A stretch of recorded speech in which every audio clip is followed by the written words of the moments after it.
Welcome back to Books Too Rich's Deep Dives. You know the drill. You share something interesting, and we dig in and uncover some seriously useful takeaways. This time, we're diving into something, well, it really clicked with all of us here at Books Too Rich's. It's Mel Robbins' Let Them theory. Yeah, it seems simple on the surface, but for personal growth and for your money, the impact, it's huge. You sent us this blog post. It's called Embracing Mel Robbins' Let Them Theory, a path to personal growth and financial freedom. And it really got the wheels turning. Yeah, it did, didn't it? Because at first, let them sounds kind of passive, like giving up almost. Right. But the more we thought about it, it's more about being strategic. Yeah. Like where you focus your energy so you see the biggest impact. You got it. That's it. So let them. What does it really mean? It's about letting go of the need to control how other people act, what they think, and the decisions they make. I mean, we all do it. We try to fix people, especially when it comes to money. Oh, all the time. I bet a lot of you listening can relate to this, right? Like that friend who just can't stop with the impulse buys, or that family member who just refuses to budget. You try to help, you offer advice, but... It's like talking to a wall sometimes. Exactly. And that's exactly where Let Them comes in. It's realizing, hey, you can't force people to change. And trying to, it just grains you, creates a ton of stress for no reason. And when you realize you're not responsible for their choices, it's like this weight just lifts, And that mental clarity you get, it's invaluable. Especially for our learner listeners. I mean, you all know they're all about using their time wisely, getting things done. But it goes beyond just efficiency, This blog post, it emphasizes how let them can actually bring you more inner peace. You start to accept people for who they are, no judgment, no need to change them. And that acceptance, it doesn't create distance. It actually builds stronger relationships, the real kind. Yeah. Instead of all that conflict and frustration, there's this ease, like you finally understand. Think about it like this. When you try to control someone, you're saying, you're not okay the way you are. But with let them, you're saying, hey, I accept you, I respect you. And that's the foundation of any good relationship. Yeah, that's a big shift in how you see things. And it has this ripple effect. When you're not trying to change everyone else, it frees you up to focus on yourself, your own growth. And speaking of growth, are you enjoying what we're talking about today? If you're digging these deep dives, imagine the goldmine of knowledge waiting for you in our full library over at Books Too Rich's. Go ahead, hit that subscribe button. We're talking 80% of you haven't yet. Join the community you know. A bunch of learners just like you, passionate about growth, personal and financial. Now let's look at how let them works, like in the real world, especially with money. I think one of the biggest struggles we all face is that pressure to keep up with the Joneses, right? How much everyone else is spending. It's what the blog calls lifestyle inflation. Yeah, and it's so easy to fall into that trap, especially with social media. It's like everyone's always showing off the best parts of their lives. You see your friend's new car, their fancy vacation pics, and suddenly you feel like you're not enough. And that feeling, it can lead you to make some pretty bad choices with your money, overspending, debt piling up, all to try and look a certain way, which, let's be honest, might not even be real. Exactly. Let them gives you a way out, though. You get to decide what your financial goals are, what really matters to you. It doesn't matter what anyone else is doing. You're not trying to keep up with someone else's idea of success. You're building your own path. The blog has this great example. Don't buy that fancy car just because your neighbor did. It's about knowing that your money decisions, they should be about your needs, your goals, not about trying to impress other people. And that takes some serious self-awareness, something a lot of us struggle with. We're constantly bombarded with messages about what we should have, what we should be doing. It's tough to tune it all out and figure out what we actually want. And that's where let them become so powerful. Yeah. Right? It's not just about ignoring all that outside pressure. It's about understanding what truly matters to you, deep down. And when you have that clarity, that's when you can really start to set boundaries with your money and in every other part of your life. Setting boundaries, it's so important, right? Especially when we're talking about money. Have you ever had that happen? Like a friend or someone in your family asks you for a loan and you're stuck. Yeah. Like you want to help, but... Yeah, but you got to protect yourself too. Right. That's a perfect example of where let them gets tough. But it can also be a real game changer. Totally. It's not about being cold or saying no to the people you care about. It's about knowing your own limits and making smart choices. The blog post, it really emphasizes that, setting boundaries with your money. It's like self-care. It's about respecting your own goals. Yeah. And making sure you're not putting your own future at risk just to make someone else happy. And it's about respecting their journey, too. If you're always there to bail someone out, you might actually be enabling them.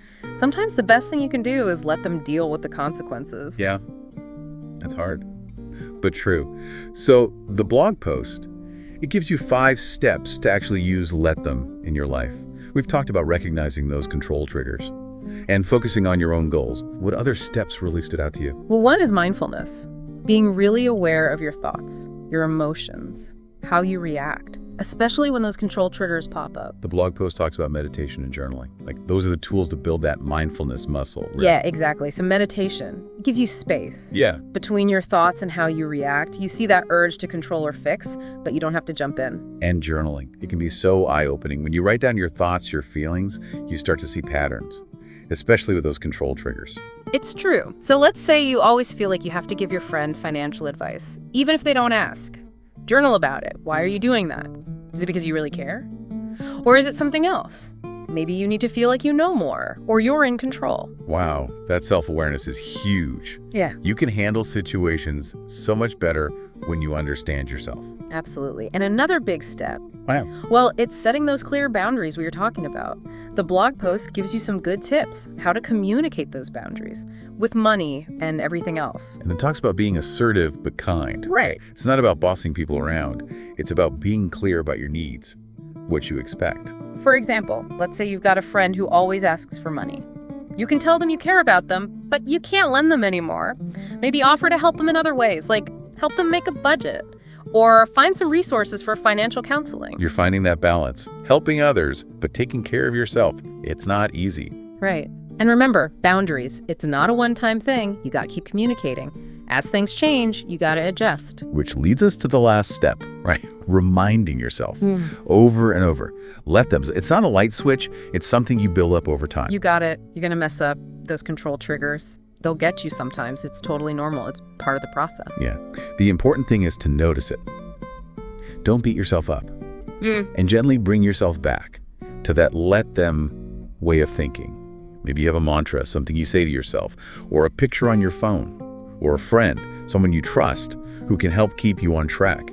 And speaking of support, we're here for you at Books Too Riches, helping you reach your goals, personal and financial. If you're digging this deep dive and all these insights, imagine what you could learn with all of our content. It's crazy. 80% of you guys still haven't subscribed. You're missing out. Hit that subscribe button. Come on, join the crew. Learners just like you, dedicated to growing, becoming powerful, and achieving financial freedom. All right, let's shift gears a bit. Let's talk about what let them really means. It's not just about changing your actions. It's about changing how you see the world. Yeah. It's about going from control and scarcity to acceptance and abundance. When you let go of trying to control everything, it's like this whole new way of living opens up. It's like swapping out a tiny lens for a wide-angle one. You start to see how everything's connected. There's beauty, even in the messy parts. And opportunities, they pop up even when things are tough. And that new perspective, it can be so freeing. You can approach life with curiosity, with compassion. You're not fighting the current anymore. You're flowing with it, trusting that even when you're not sure, there's a bigger plan happening. It's like saying yeah to all the messy parts of life, the unpredictable stuff, instead of trying to make it all perfect and neat. Exactly. It's about surrendering, letting go of the reins. That's where real freedom is. It's not about not caring. It's about realizing that sometimes, letting things happen naturally. There's a wisdom to it, a power. It's about trusting the process, even when it's hard, when you don't know what's going to happen, and when you trust. That's when you find that inner peace, the kind that doesn't depend on what's going on around you. We've talked a lot about how let them helps you grow as a person, right? But what about the money side of things? It's just as important. Oh, yeah. It's so easy to get caught up comparing yourself to others, trying to keep up with their spending, and then you completely lose track of what you're trying to achieve. Right. But let them. It helps you break free from all that. You get to make financial decisions that actually mean something to you. It's about creating a life of abundance, not from a place of scarcity or competition, but from really knowing yourself and having a purpose. So we've really dug deep into this let them idea. Let's recap. What are the big takeaways? We've seen how letting go of control can free up your mind. Less stress, more genuine relationships. And we talked about how it can totally change how you handle your finances. You can set clear boundaries, say no to lifestyle inflation, and make choices that are actually good for you. But the most important question is, what are you going to do with that freedom? What are you going to go after? What goals are you going to set? What kind of life are you going to build? When you're not weighed down by trying to control everyone and everything. It's pretty exciting, right? It's like stepping into this wide open space of possibilities, embracing the unknown, being brave, curious, and trusting that even when it's uncertain, life's going to take you where you need to be. And hey, remember, you don't have to do this alone. We're here at Books Too Riches to support you every step of the way. If you haven't already, hit that subscribe button. More deep dives are waiting for you. Book summaries, financial wisdom, all that good stuff to help you grow personally and financially. 80% of you listening still haven't subscribed. You're really missing out. Join us. Become part of the community. We're learners, seekers, and doers, dedicated to building lives with purpose, abundance, and joy. Thanks for joining us for this Books Too Riches deep dive. Until next time, keep learning, keep growing, and keep letting go.